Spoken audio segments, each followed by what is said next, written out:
Hi everyone. నా పేరు doctor Yashwant.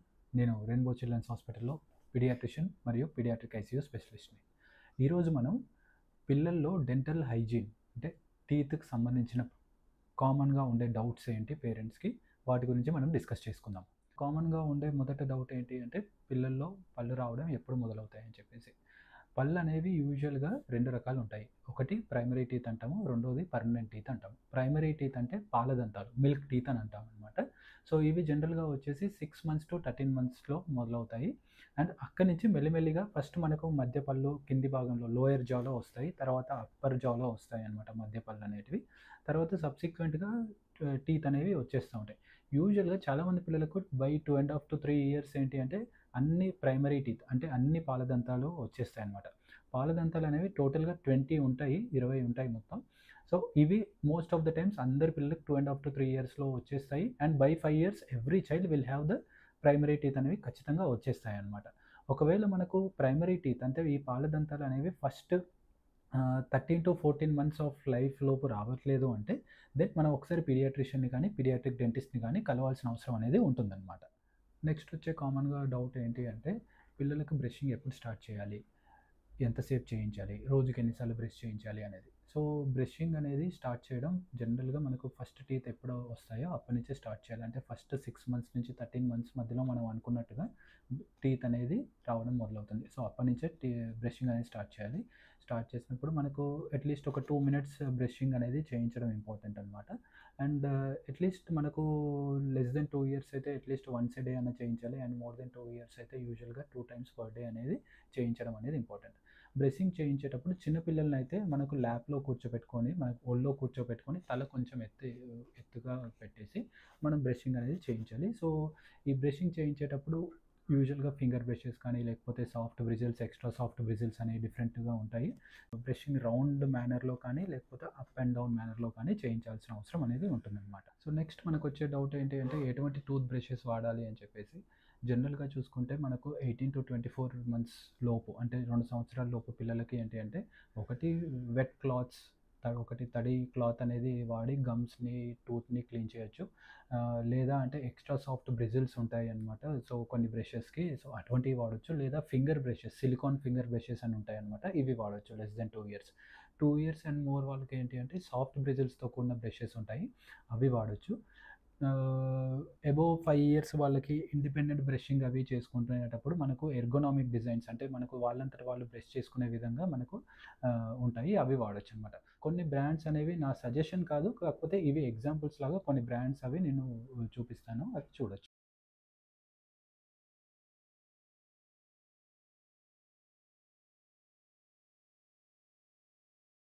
Next మనకొచ్చే డౌట్ ఏంటి అంటే ఎటువంటి టూత్‌పేస్ట్ వాడాలి అండ్ టూత్‌పేస్ట్ ఎంత వాడాలి అని చెప్పేసి ఉంటుంది. లెస్ దెన్ 2 years పిల్లల్లో మనం ఫ్లోరైడ్ ఫ్రీ టూత్‌పేస్ట్ వాడొచ్చు. అలాగే ఫ్లోరైడ్ కంటైనింగ్ టూత్‌పేస్ట్ కూడా వాడొచ్చు. అండ్ మోర్ దెన్ 2 yearsలో మనకు ఫ్లోరైడ్ కంటైనింగ్ టూత్‌పేస్టే రికమెండ్ చేస్తామనమాట.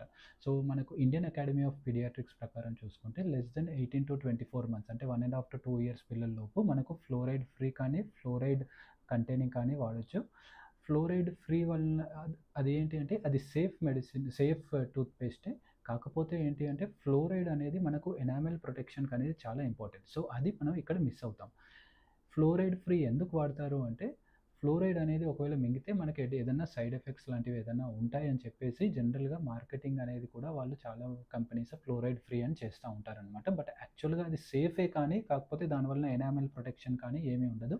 అది we can take it as a initial step. As a first 2 years పిల్లల్లో ఇనిషియల్ స్టెప్ ఆఫ్ సక్సెస్‌ఫుల్ బ్రషింగ్‌కి మనకు అది హెల్ప్ అయ్యే ఛాన్స్ ఉంటుంది. డిఫరెంట్ డిఫరెంట్ ఫ్లేవర్స్ కూడా ఉంటాయి. ఒకవేళ ఫ్లోరైడ్ కంటైనింగ్ టూత్‌పేస్ట్ వాడాలి అనుకుంటే జనరల్‌గా మనకు 400 parts per million అని ఉంటుంది సోడియం ఫ్లోరైడ్. సో అది వాడాల్సిన అవసరం ఉంటుందన్నమాట. 2-5 years ఆర్ 2-6 years పిల్లల్లో ఏంటి అంటే ఫ్లోరైడ్ కంటెంట్ అనేది 500 ppmకి మించి ఉండకూడదు.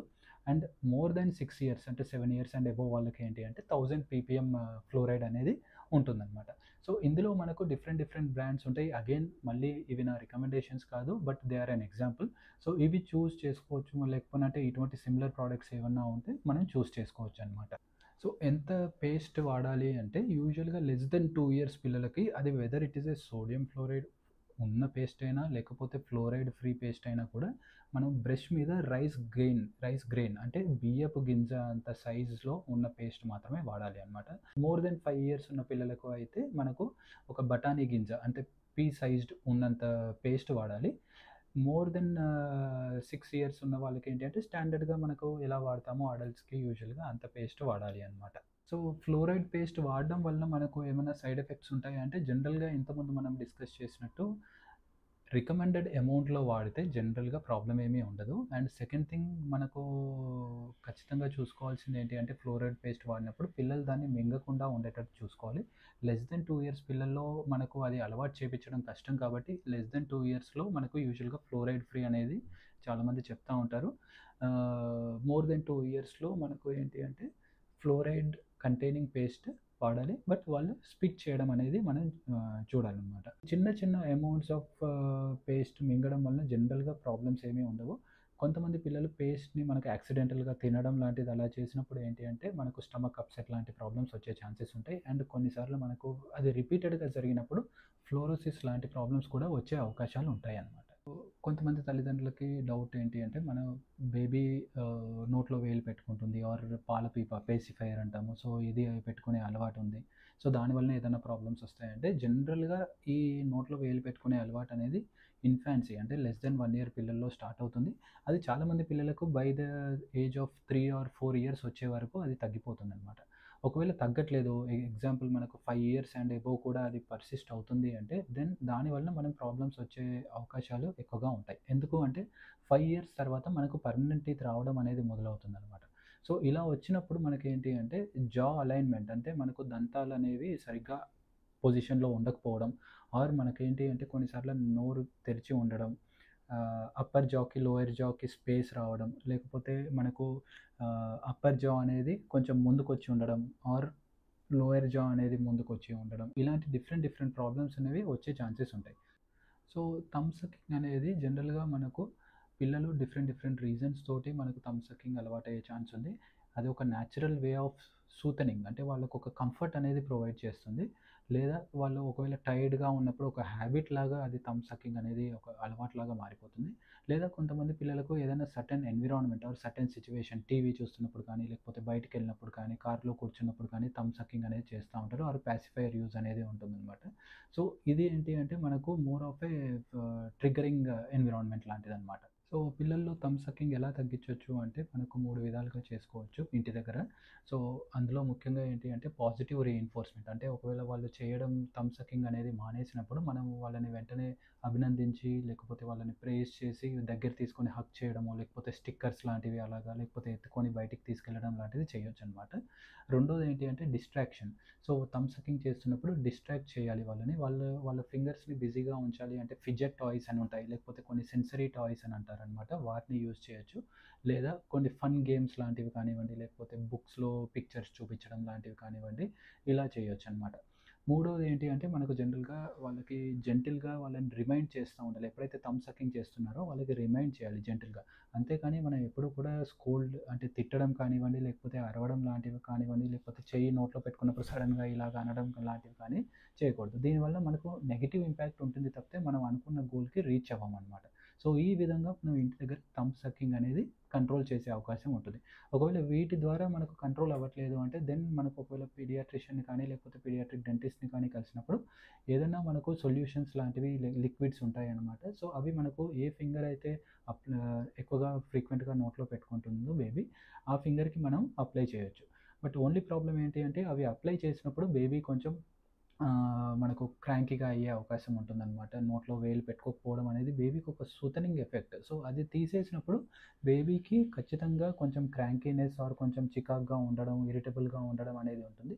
So, we need to be prepared for that అనమాట. సో, నెక్స్ట్ మనకొచ్చే డౌట్ ఏంటి అంటే ఎటువంటి ఫుడ్స్ అనేవి మనకు డెంటల్ కేరీస్ కాజ్ చేస్తాయని చెప్పేసి. సో, డెంటల్ కేరీస్ అనేది వచ్చేసి యూజువల్‌గా ఎక్కువగా షుగరీ ఐటెమ్స్ కానివ్వండి, స్వీట్స్ కానివ్వండి, ఫ్రీక్వెంట్‌గా స్నాక్స్ తినడం కానివ్వండి, ఎక్సెసివ్‌గా సాఫ్ట్ డ్రింక్స్ లేకపోయినా అంటే మనకు పాల బాటిల్ అనేది నోట్లో పెట్టుకొనే పడుకొని ఉంటే, లేదా fresh fruit juices 100% fruit juices కొన్ని ఉంటాయి. సో, ఆర్ సిట్రస్ ఫ్రూట్స్ ఇవి ఎక్కువగా తీసుకోవడం వల్ల మనకేమవుతుందంటే లోపట ఉండే బ్యాక్టీరియా ఏవైతే ఉంటుందో అవి they will cause more acidic environment. అంటే లోపట మనకు ఆ అసిడిక్ ఎన్విరాన్మెంట్ వలన మనకు పళ్ళు అనేవి పైన ఎనామిల్ ప్రొటెక్షన్ అనేది పాడవుతుందన్నమాట.